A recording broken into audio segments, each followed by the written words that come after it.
Instead of seeing it as a self-help book, you need to see it as a book about him. True, the entire Bible is true.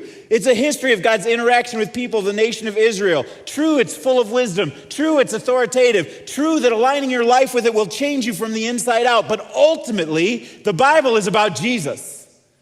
The 39 books of the Old Testament are a setup of pictures and poems and promises that will help you to understand him when he actually shows up. And the crazy thing about it is that these guys who were disciples of Jesus and walked with him and heard him teach, they missed it. They missed the whole deal.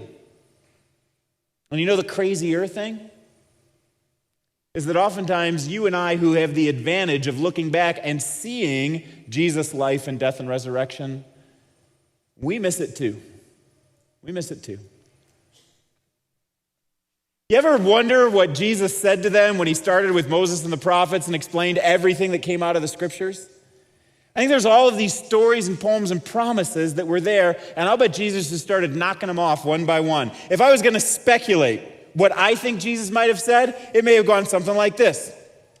In Genesis, Jesus is the ram that's caught in the thicket that's a substitute for Isaac, and he's the priest in the order of Melchizedek. In Exodus, Jesus is the Passover lamb, sacrificed to save us all. In Leviticus, Jesus is the scapegoat, sent into the wilderness to take our sins. And he's the high priest who intercedes before God for his people. In Numbers, Jesus is the snake that's held up on the pole in the wilderness who brings healing. In Deuteronomy, Jesus is the city of refuge.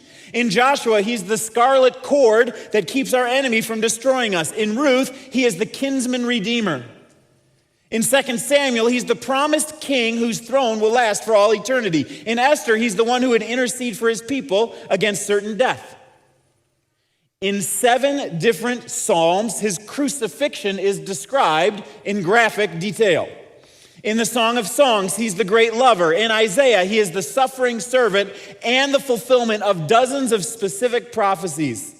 In Daniel, he is the Son of Man and the rock that smashes empires. In Hosea, he's the prophet who marries the prostitute. And guess what? You're the prostitute, not the prophet.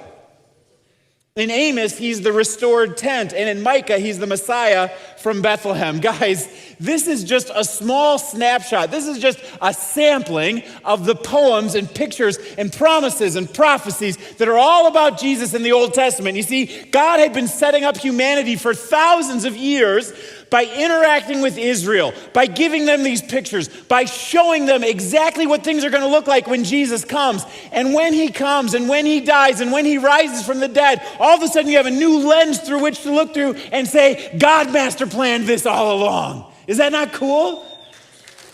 God had it planned all along.